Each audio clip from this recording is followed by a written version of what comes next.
Bienvenido y bienvenida a Diseña tu vida, un espacio para conectar contigo mismo, con tus sueños, tu creatividad, tu bienestar y con tus metas. Diseñar tu vida es un concepto que toma en cuenta todo aquello que es valioso para ti, que te hace único, irrepetible, para que puedas crear la vida de tus sueños, auténtica y con bienestar, y además diseñar un trabajo que genere un impacto positivo y que te traiga abundancia. Diseña tu vida nace para que el desarrollo personal sea accesible, para que no pongas en pausa tu bienestar ni tu crecimiento y que sentirte más feliz con quien eres tú esté a tu alcance. Aquí vas a aprender sobre bienestar, negocios, cambios de perspectiva y escuchar historias que pueden aportar positivamente a tu vida. Mi nombre es Gabriela Ceballos, soy la primera Life Design Coach de habla hispana, fundadora de The Life Experiment, estratega de mindfulness, bienestar y negocios, y soy tu host en este podcast. Gracias por estar aquí. Hoy te invito a diseñar el proyecto más importante de todos, tu vida. Saliendo de una conversación, la verdad como creando esto antes de compartir de qué se trata este episodio, pero tuve una conversación tan bonita con Ezra Bookman que ahora creo que lo puedo llamar, es un amigo, es un diseñador de rituales. Y el día de hoy esta conversación va a ser en inglés. Así que estoy tan feliz por poder compartir contigo toda la sabiduría de Ezra, lo que nos contó el día de hoy, qué es un ritual, qué no es un ritual, qué tiene que ver el ritual y la espiritualidad, cómo hacerlos parte de nuestro día a día. Y disfruta la conversación. And now I'm going to be talking in English. I'm so excited about this first conversation with someone in Diseña tu Vida in the podcast. I had the opportunity to talk to Ezra Bookman, an amazing person, a recognized ritual designer in the US. And now, if you're hearing this, maybe in Ecuador too, he's an artist, a facilitator exploring the transformational power of ritual. He's the founder of Ritualist, a creative studio helping leaders cultivate more conscious companies and connected communities. In this conversation, you're going to learn more about who is Ezra, a little bit about his background, and also what's a ritual, why a ritual is important, what are the don'ts of rituals, and some ideas for you to start designing your own in your day-to-day or in some special moments in your life. So be comfy, grab a coffee, and listen to this conversation. So welcome everybody. If you're hearing this is gonna be our first episode in English, and we have a great person, a great human. I have someone in front of me here in my Zoom right now, and we're gonna meet Ezra. Ezra is a nationally recognized ritual designer in the US. He's an artist, a facilitator exploring the transformational power of ritual. He's the founder of Ritualist, a creative studio helping leaders cultivate more conscious companies and connected communities. Ezra, how are you? Welcome. Oh, thank you. It's such an honor to be your first English language guest. I'm sorry, everyone. If we did this in Spanish, there wouldn't be a lot to talk about. It would be maybe a mess. Yeah. Ezra, for the ones that don't know you, can you talk about that? Who is Ezra? Yeah, I mean, that's probably like the biggest and most profound question in the world, right? So, yeah, I mean, you talked a little bit about what I do, which is not who I am. But yeah, I think who I am, I'm a heretic. Like I love being subversive and always exploring and thinking about like whatever everyone is doing, like how do I do it differently? How do I tweak it and reimagine it? I would say that's really core to who I am. And I'm a person who thinks really like big existential questions of like thinking about like who I am is like the biggest question ever. and why am I? Those kinds of questions are the ones that really animate me. I'm really interested about your story because there's one thing, like one side that we see maybe we go to your website and we see now the Ritualist and the things you've achieved. But I want to know where were you a few years ago? Like, how did it all begin and how did it evolve? I think it's part of also understanding who you are and Mm. why this work is important right now. Yeah, thank you. Thank you for that question. I think where it began actually my when I was young, actually what I always wanted to be in theater. I really actually wanted to be a backup dancer for Britney Spears, but like, I quickly realized that that dream wasn't going to come true. And I dedicated myself to theater and performance art and directing.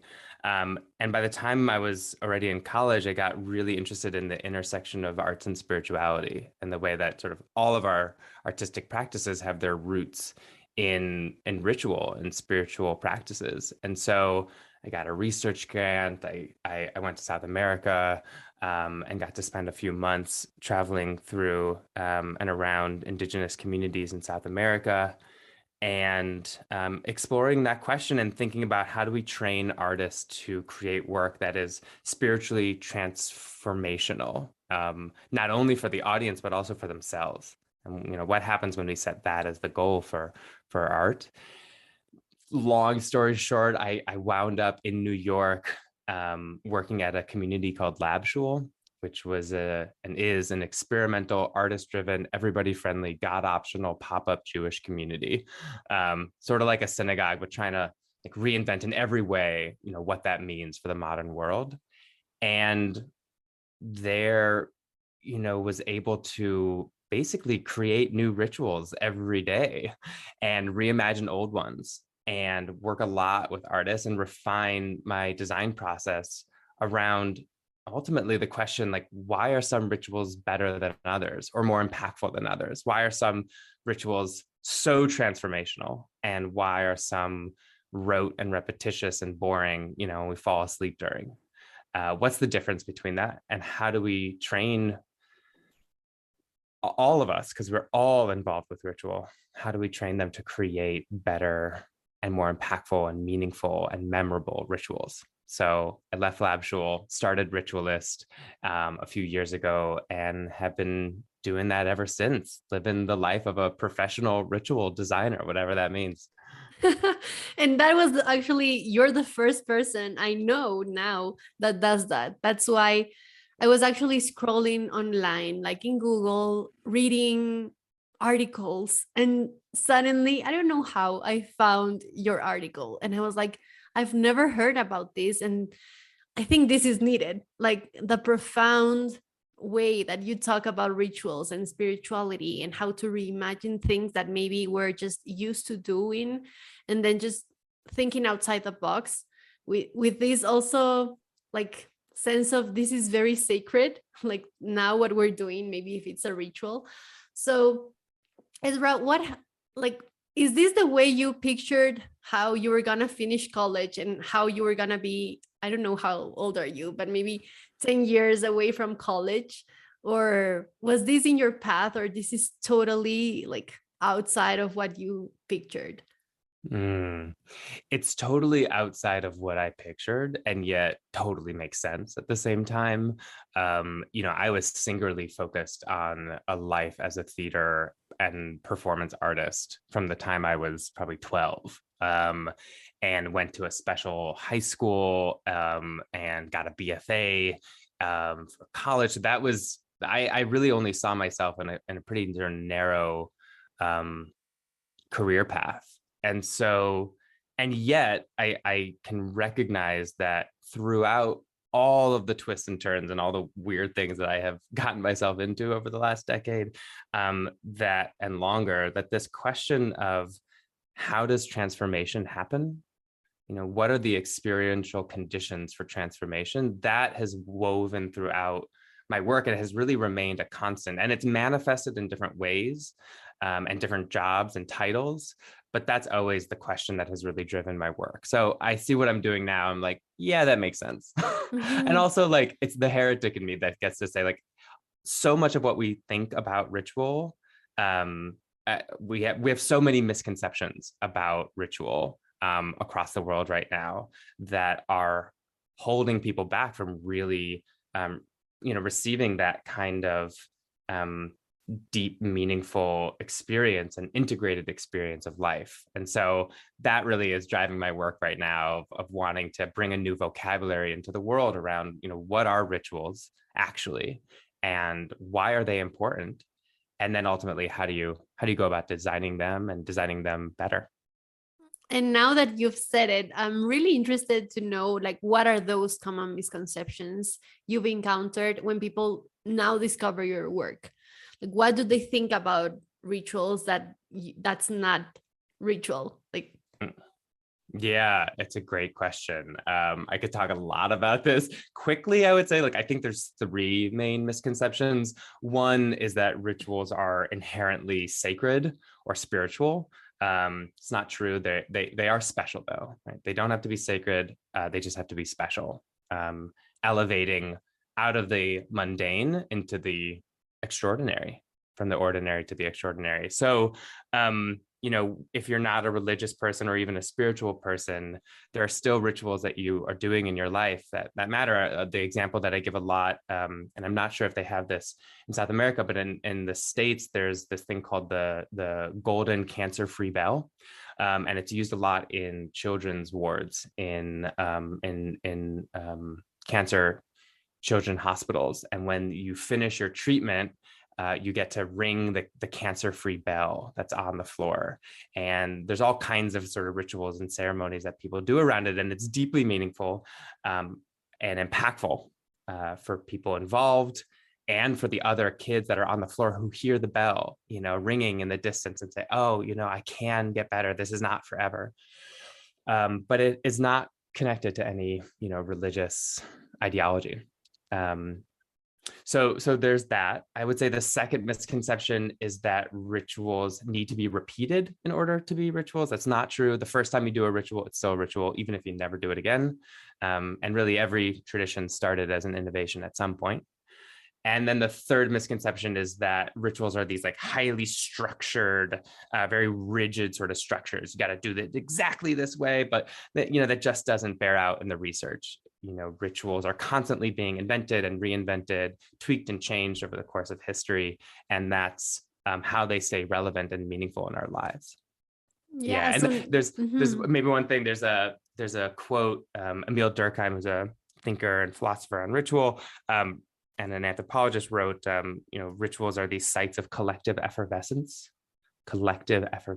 And I've always said, collective effervescence is a hard thing to script, Mhm. rigidly. There's something about the ritual space that is ultimately alive and in the moment. And that exists outside of rigid structure. And very intentional, I would say. Like, when you're talking about rituals, I love it because I would picture, like, yes, a ritual has to be repetitive, and maybe if I did it once, I need to do it again, but just maybe with the intention of being there in the present moment, and that it could evolve. Like, this ritual can evolve in the future to become another thing, maybe. Yeah. Yeah. There's a colleague of mine, Charles Vogel, says, it's a ritual if you take it away and the moment feels less important. Mm.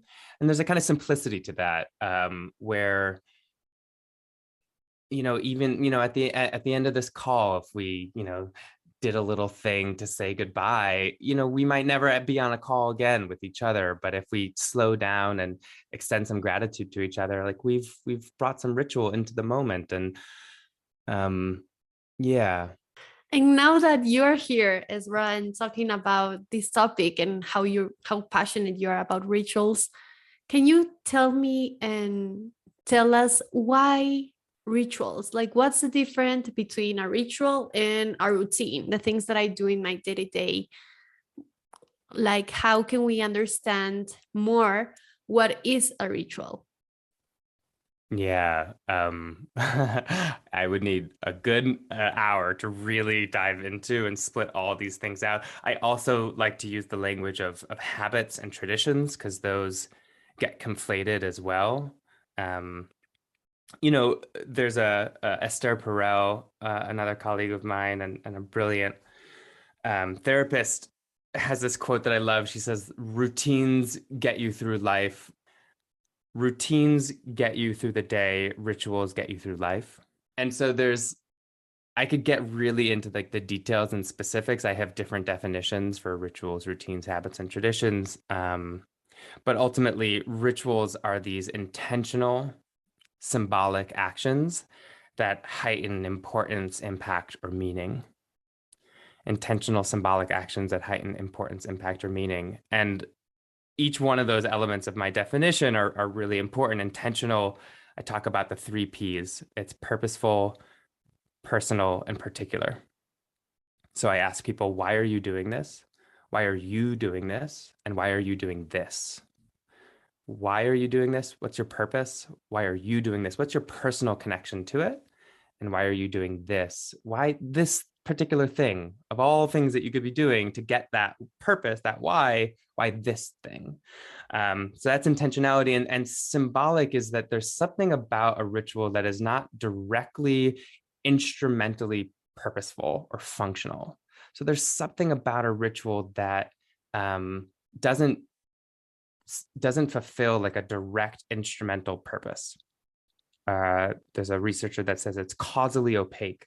So, like this morning, I was making my morning oats for my partner who happens to have COVID right now. And, we eat this breakfast, the same breakfast every morning. And for the last couple mornings, I've been like arranging the fruit on top of the bowl really beautifully, like in like layers and different colors, and just like making it nice because, well, one, her life is so boring right now. She's like stuck in her room, right? And there's very little. So I want to bring a little pop, a little bit of color, a little bit of specialness into her life. And also, this is like the one point of connection that we have right now is me bringing her food. And I want to communicate, I love you, I care about you, I'm thinking about you. And taking a little bit of extra time to do this thing of making the fruit look beautiful, it serves no function, no purpose, right? Either way, the fruit's going in there and she's eating it. But it elevates it. It makes it feel a little bit more meaningful or important or special. And that's ritual. I love that. I love that example also. Can you, do you see the relationship between a ritual and well-being? Well-being, understanding this thing that allows us to feel more satisfied and more fulfilled in our lives. Yeah. Yeah. I think that I think all rituals help us slow down, right? Anything that we're doing, if we add a ritual to it, it takes a little bit longer to do. Like if right before eating, I take 3 breaths and take a moment of gratitude for the earth and all the people that work to feed me. My meal just got longer.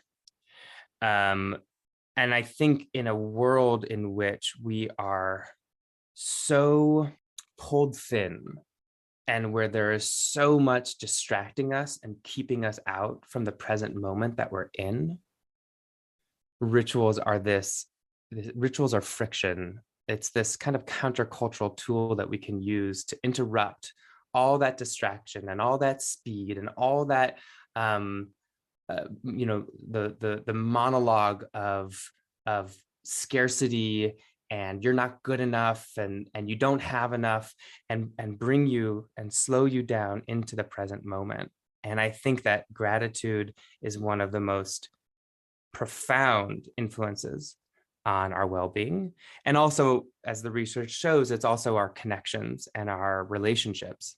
And rituals are one of the best tools that we have for forming deep relationships with one another, connecting with each other across time and space, and elevating and upholding relationships in our life as important. So I would say for both that, for gratitude and for relationships, rituals can be a great tool for taking whatever you're doing to, help your well-being and taking it to the next level. Like, is a ritual meant to be shared with someone else, like in a collective? It's going to be more powerful. Or I can also do it by myself to connect with myself. Both, yeah, both. Rituals are you can do it on your own, you can do it with one other person, and you can do it with the whole world. You can also do it across time and space, which is really interesting. That rituals, by doing a ritual, I can feel connected to everyone that has done the ritual before and everyone that will do the ritual in the future, and to sort of widen your circle of belonging and your sense of timelessness outside the present moment. I say like rituals often help us zoom in and zoom out, zoom into the present, get really like aware of what we're doing, where we are, um, and also zoom out and feel the expansion and a sense of connection to something that is bigger than us, whether that is your family, your community, your country, your own deepest values, your own ethics, um, certainly God or the universe, Mother Earth, whatever it is, but something that is bigger than you. And um, it's a feeling that I think is ultimately core to living a fully integrated life and a life of well-being, is sort of zooming out from yourself. I love what you've mentioned. And also, I do believe that does relate to spirituality, even though you like that's not, you don't need to have a religion, but rituals feel spiritual. Is that right? Or um, you said before that that was a misconception, or I'm just like strengthening a misconception of a Mhm. ritual? Yeah, I mean, like that, like those oaths, right? There was nothing spiritual Mhm. necessarily about that. I think that when we zoom out to and feel connected to something bigger than ourselves, there's a lot of different ways that we can interpret that feeling. And for some of us, we interpret that through a language or an understanding of spirituality, or religious beliefs. But for some of us, we don't. And I think that both are valid. So or like a graduation ceremony, right, is not necessarily spiritual in any way, but if you talk to all those kids who didn't get to have their graduation ceremony because of COVID, and ask them whether something felt lacking, missing from their graduation, whether exiting high school or college felt less important or meaningful without that ceremony, even though, for what it's worth, most graduation ceremonies totally need to be redesigned by a ritual designer. But it's still a ritual. It might not be a very good one, but it's still a ritual. And so, yeah, I think that spirituality is one lens in which we interpret the meaning and that sense of the beyond that a good ritual can connect us to. Great. Thank you for the acceleration, or I don't know how to say that in English. Thank you for making it better.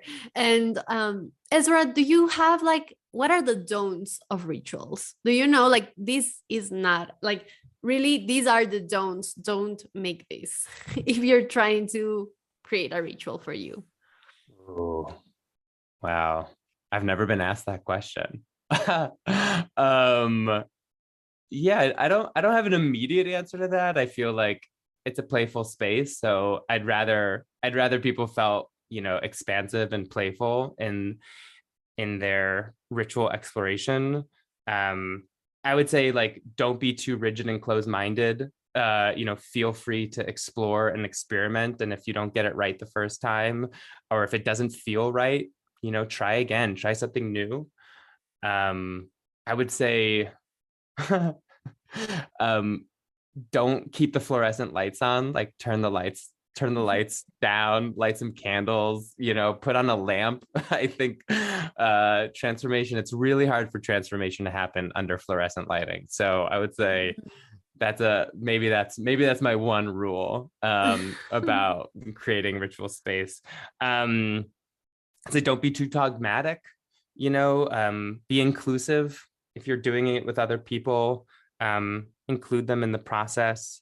And also, from a wider perspective, ritual is ultimately a neutral tool, right? As much as I'm a big believer and lover of ritual, it's a neutral tool in the sense that it's a powerful tool, but it can be wielded, as we have all seen, in all kinds of manipulative, coercive, ways. And depending on what your intention is and what your values are. And if you look at, if you look at cults, if you look at, even in corporate settings, places like WeWork, that have these kind of ritualistic elements to their culture that ultimately were quite manipulative and used a lot of spiritual bypassing. So, recognize that that ritual is a neutral tool, and it really it's not inherently good just because you're doing a ritual. It really matters why you're doing it and what your intention is. That was so powerful, Ezra, and give us a lot of clarity on maybe if you're listening and thinking about doing a ritual or creating something at home for your day to day, how to make it. So now I'm actually interested in, could you share, Ezra, some of your personal rituals, or maybe something that, could you give us a difference, like a ritual that you have once in a while and something that you do more frequently and it's also a ritual? Mm-hmm. It's so funny. Whenever I get asked this, like my mind always goes blank, right? It's like, it's like trying to hold the ocean in your hands and then you're like, and it all spills out. I like always forget, like, what are all the rituals that I do? I think I live my life very ritualistically. So it's sometimes hard to differentiate. You know, and also, there's a lot of, my real compulsion here is to encourage people to create rituals for themselves and not to copy someone else, because there's a lot of that content online of like, do this, feel that kind of rituals. And so like you can check out my Instagram page, or my Twitter, or my website, at ritual_ist, ritualist. And I'm posting examples of things that I do in my life there, often more as inspiration and less as like declaration or prescription, just to inspire people to ritualize their lives. So I would check that out. But the one that I actually come back to the most, I think, is a ritual before eating. And I don't do it all the time, right? Like I forget or I'm too busy. But as much as I can before eating, I like to close my eyes and take at least 3 breaths, minimum 3 breaths. And I usually, with each breath, find room in my mind and in my heart for gratitude for something. And what that is always changes, and depending on where I am. I like to sort of locate myself. Where am I as I eat? I try to think about all the people that have worked to feed me. When you really think about a single meal, it could be thousands and thousands of people that have had a role in that. And usually, when I'm eating with my partner, we open our eyes, and when both of us have opened our eyes, we look at each other and we say, I'm grateful for you, or just grateful. And that's a really sweet way of starting our meal. Love that. I was like, oh, that sounds sweet, but also like you started to slow down and speak slower, like when you were talking about the ritual. Yeah. And Ezra, for the people that are wondering, like, okay, this sounds good, like the theory, I understand the theory, but how can I go into practice? Like, should I start in a way, or like what could be some guide for them to create their own ritual? Like, these are some things you need to consider, or like a time of the day that for you is meaningful, or an activity, like how can we guide them for them to create something simple for them? Mm-hmm. Yeah, well, email me, reach out if you got any questions. I'm happy to help.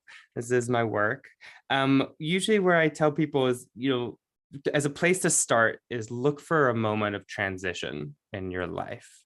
It can be big transitions, right? Your kids are moving out of the house, or an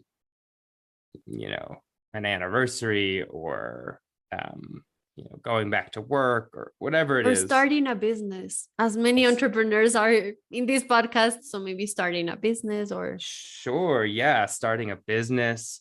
And oh my gosh, I mean, I started a business. There's so many transitions within starting a business. It's like I got my legal approval of my name. I launched my website. There's so many transitions in life, and it can even be the micro transitions. The transition from from morning into starting your day and sitting down at your computer, or the transition out of work and into and into your home again, which is, as an entrepreneur, the same Your thing. home. So look for a moment of transition and ask yourself, how can I slow this down, be mindful of the transition that I'm making, and elevate it as a little bit more special. And a good place to start is those 3 P's that I was talking about earlier, and asking yourself, why am I doing this? And why am I doing this? And why am I doing this? So get really clear about that, about your intention. And then think about, one thing that you could add to that moment that is not, purely functional, that just sort of feels special. Like, I brought those oats down on this gold platter. It was totally useless, but it felt a little bit more special. So it can be an object, it can be a way of doing things. I'm going to pour my coffee, and instead of pouring the coffee and then doing 10 other things, for the 4 minutes that it brews, I'm just going to stand and look at my window and be with my thoughts. It can be as simple as that. The password to my computer, I should probably change this at some point, is deep breath. And so I don't do it all the time, but sometimes I'm reminded, take one single breath, just one single breath. It can be as little and as small as that. So that's the place that I would start. Look for a transition, make it intentional, find some symbolism and a way to make it feel special. I already have a lot of ideas from this conversation. I was like, yeah, I can do that. Especially the one, especially the one going home. Like, I work at home. I even have in my calendar go home. And so do something for that, so that I can celebrate that the day is over and I can go back to my personal life, or I don't know, hanging out with my husband or things like that. Oh my gosh. Yeah. And if you're listening to this, and if you're inspired and you create a ritual out of this, please, please, please email me, DM me on Instagram. My email is ezra@ritualist.life, EZRA, Ezra@ritualist.life. So please let me know. I love hearing about the rituals that people create, and I'm happy to brainstorm with you a little bit as well. Sounds great. So Ezra, to finish this conversation, I'm just gonna ask you some fire quick questions, just on top of your mind, what you can answer to. And the first one is, what is most exciting about your life at the moment? I'm going to Burning Man next month for the first time, or next month. That's very exciting. Awesome. What do you feel most people don't know, but you would like them to know? This is a quick question. Come on.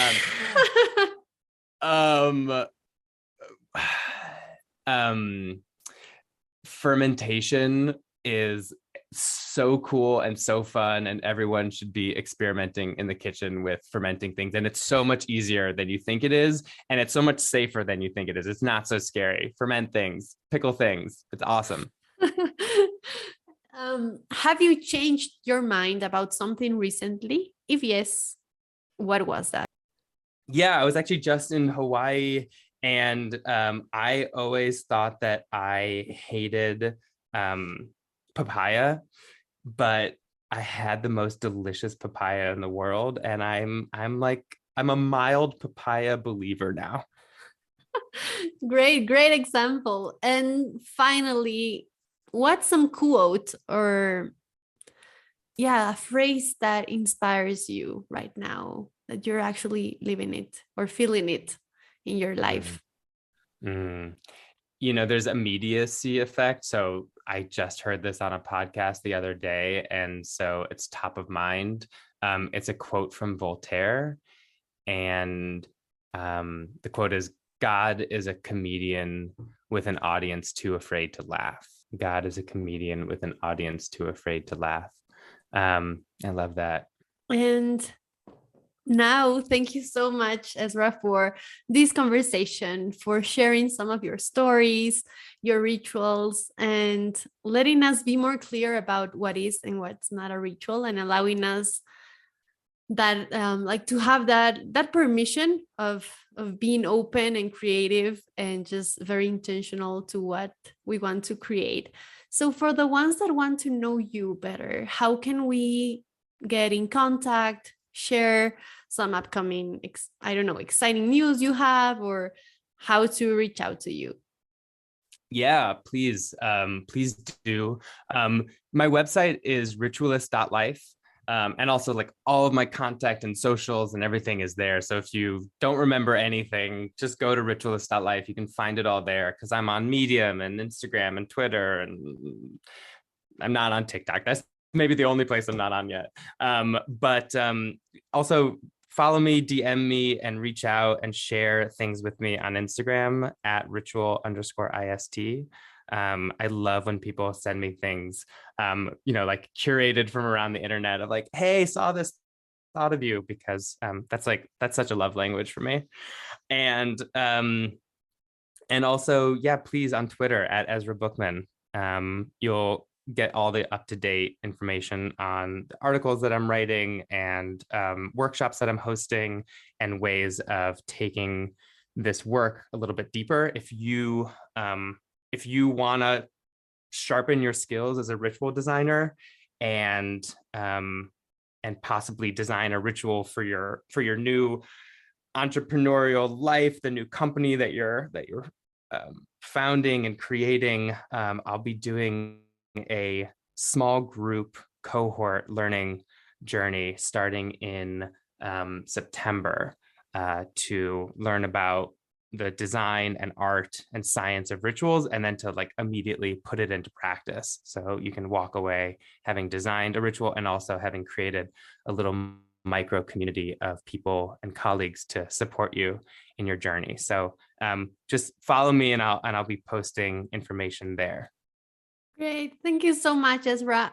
And maybe like a final message or something that you want people, if they can take away one thing about this conversation, what would that be?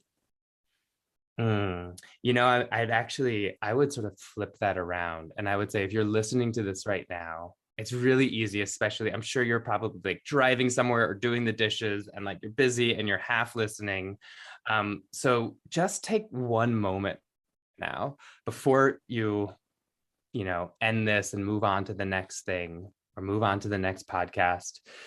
Take your hands, rub them together, and you can put them on your heart or just wherever feels good for you. And if you're not driving, just close your eyes for 5-10 seconds and try to think to yourself, what is one thing that you heard today that you want to hold on to?